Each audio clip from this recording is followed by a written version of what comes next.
विचार बहुत महत्वपूर्ण होता है क्योंकि जो कुछ हम सोचते हैं वही हम बन जाते हैं। एक समय की बात है, एक सन्यासी था और वह पेड़ के नीचे रोज बैठा करता था और लोगों को पढ़ाया भी करता था। वह केवल दूध पीता था और फल खाता था और प्राणायाम तो वह इतना करता था, बहुत ही ज्यादा करता था और अपने आप को बहुत ही ज्यादा पवित्र समझता था।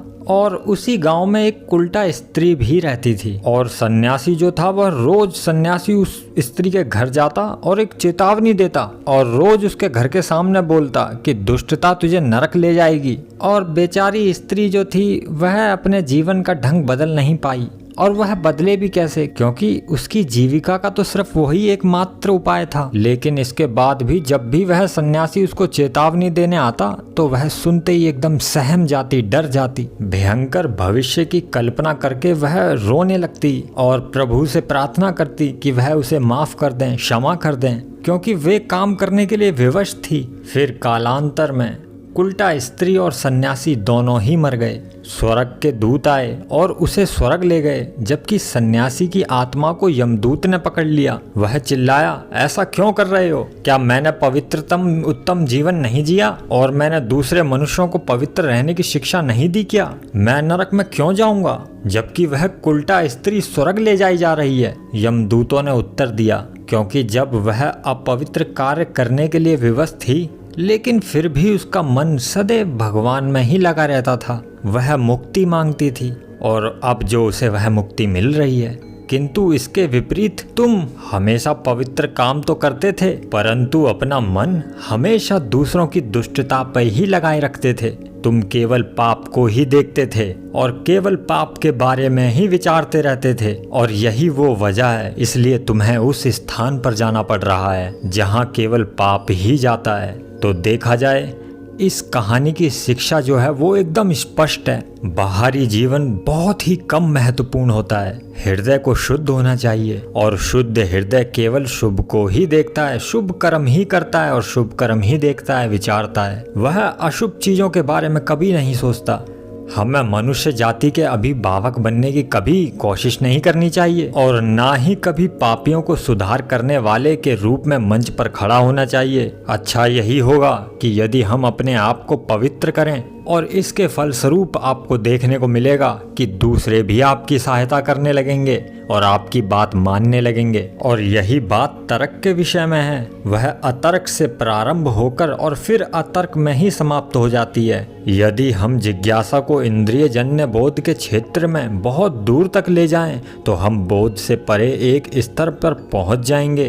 तर्क तो वास्तव में स्मृति द्वारा सुरक्षित, संग्रहित और वर्गीकृत बोध ही है। हम अपने इंद्रिय बोध से परे ना तो कल्पना कर सकते हैं और ना ही कभी तर्क कर सकते हैं। तर्क से परे कोई भी वस्तु इंद्रिय ज्ञान का विषय नहीं हो सकती। हम तर्क से सीमाबद्ध रूप को अनुभव करते हैं, फिर भी वह हमें एक ऐसे स्तर पर ले जाता है जहां हम उससे कुछ परे की वस्तु की भी झलक पाते हैं। लेकिन तब प्रश्न उठता है कि क्या मनुष्य के पास तर्कोपरि कोई साधन है? यह बहुत संभव है कि मनुष्य में तर्क से परे पहुंचने का सामर्थ्य हो। वास्तव में सभी युगों में संतों ने अपने इस सामर्थ्य की अभिस्थिति निश्चित रूप से कही है, किंतु वस्तुओं के स्वाभानुसार आध्यात्मिक विचारों तथा अनुभव को तर्क की भाषा में अनुदित करना असंभव है। और इन सभी संतों ने अपनी आध्यात्मिक अनुभव को प्रकट करने में अपनी असमर्थता घोषित की है।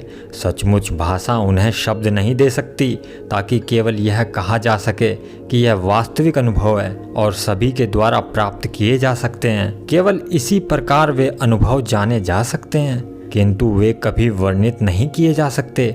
धर्म वह विज्ञान है जो मनुष्य में स्थित अतीन्द्रिय माध्यम से प्रकृति में स्थित अतीन्द्रिय का ज्ञान प्राप्त करता है। अब भी हम मनुष्य के विषय में बहुत ही कम जानते हैं और देखा जाए तो हम विश्व के संबंध में भी बहुत ही कम जानते हैं। जब हम मनुष्य के विषय में और अधिक ज्ञान प्राप्त करेंगे तब हम विश्व के विषय में भी संभवतः और अधिक जान पाएंगे। मनुष्य सभी वस्तुओं का सार संग्रह है और उसमें संपूर्ण ज्ञान निहित है।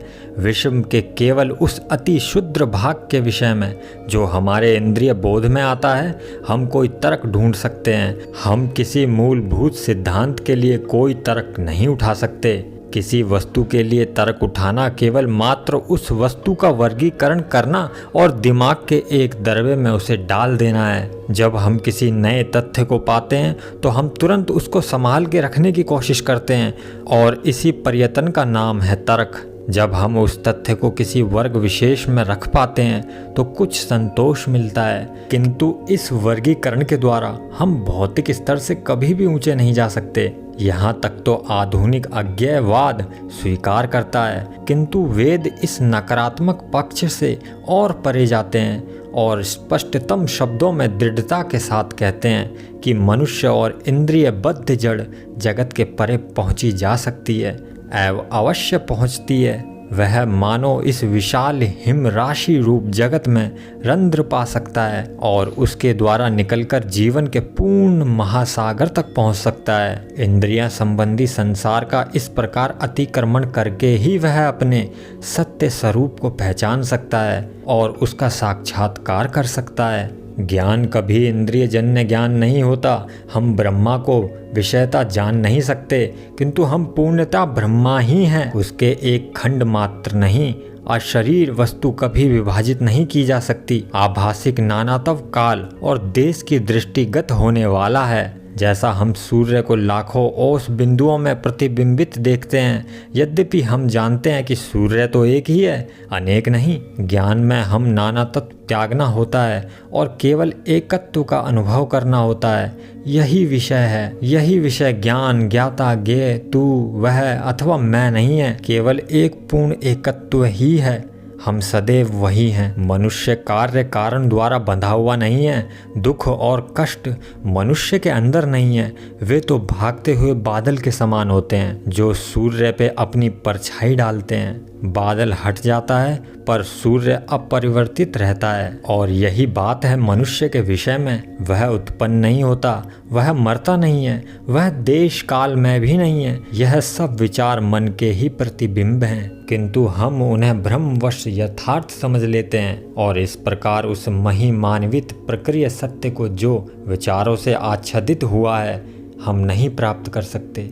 काल तो हमारे चिंतन की प्रक्रिया है, परंतु हम तो यथार्थ नित्य वर्तमान काल ही हैं। शुभ और अशुभ का अस्तित्व केवल हमारे संबंध से है। एक के बिना दूसरा नहीं प्राप्त किया जा सकता, क्योंकि दोनों में से किसी का भी दूसरे के पृथक ना तो अस्तित्व है और ना ही अर्थ। जब तक हम द्वैतवाद को मान्यता देते हैं अथवा ईश्वर और मनुष्य को पृथक करके मानते हैं, तब तक हमें शुभ और अशुभ दोनों ही देखने पड़ेंगे। केवल केंद्र में जाकर ही, केवल ईश्वर से एकाकीकरण होने के बाद ही इंद्रियों और मोहजाल से बच सकते हो। जब हम कामना के अनंत ज्वर को, उस अनंत तृष्णा को जो हमें चैन नहीं लेने देती, उन्हें सबको त्याग दें। जब हम सदा के लिए कामना को जीत लेंगे तब वह शुभ अशुभ दोनों से छूट पाएगी, क्योंकि तब हम उन दोनों को अतिक्रमण कर जाएंगे। कामना की पूर्ति उसे केवल और अधिक बढ़ाती है, जैसे कि अग्नि में डाला हुआ घी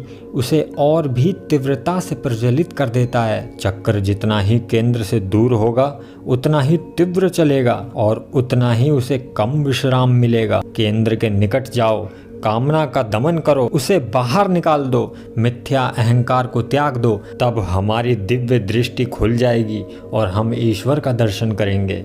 इहलौकिक और पारलौकिक जीवन के त्याग द्वारा ही हम उस अवस्था पर पहुंचेंगे जहां कि हम वास्तविक आत्म तत्व पर दृढ़ता पूर्वक प्रतिष्ठित हो सकेंगे। जब तक हम किसी वस्तु की आकांक्षा करते हैं तब तक कामना हमारा शासन करती है।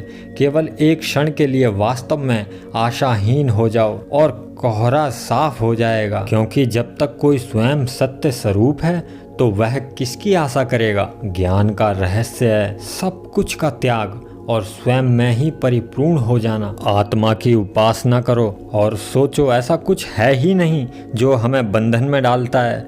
वह माया है, वह सब ब्रह्मजाल है और हम सब माया से मुक्त हैं।